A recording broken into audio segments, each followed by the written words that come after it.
ஏசாயா 53:10. ஏசாயா 53:10 வாசிங்க.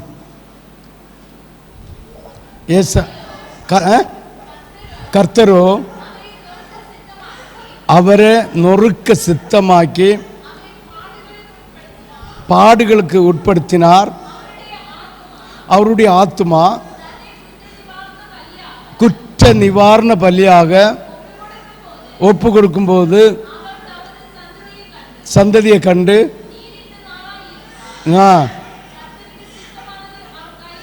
பாய்க்கும். ஹல்லேலூயா.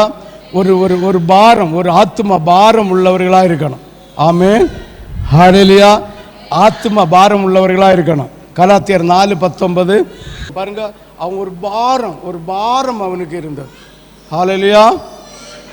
ஒரு பாரம் இருந்தது. அப்போ தேவனுடைய சீசனாக இருக்கிற பிள்ளைகள், தேவனுக்கு மூலிகை ஞானஸ்தானத்தை பெற்ற பிள்ளைகள், பரிசுத்தாவின் அபிஷேகத்தை பெற்ற பிள்ளைகள் எப்படி இருக்கணும்? ஒரு பாரம் உடையவர்களாக இருக்கணும். ஹல்லேலூயா.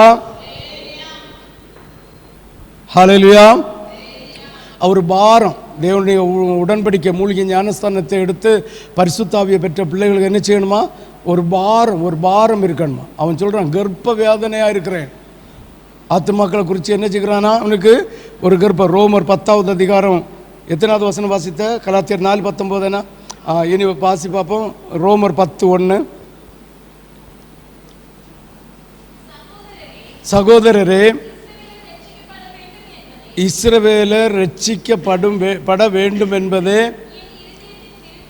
என் இருதயத்தின் விருப்பம். பாருங்க, ஒரு பாரம் பவுலுக்கு என்ன செய்யுது? ஆத்துமாவை குறித்த ஒரு பாரம்.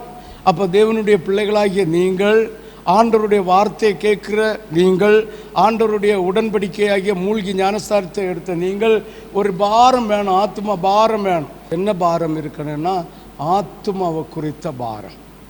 ஆண்டவருடைய இரத்தத்தையும் ஆண்டவருடைய சரீரத்தையும் புசித்து பானம் பண்ணுங்கிறவங்களுக்கு என்ன பாரம் இருக்கணும்? ஆத்தும பாரம் இருக்கணும்.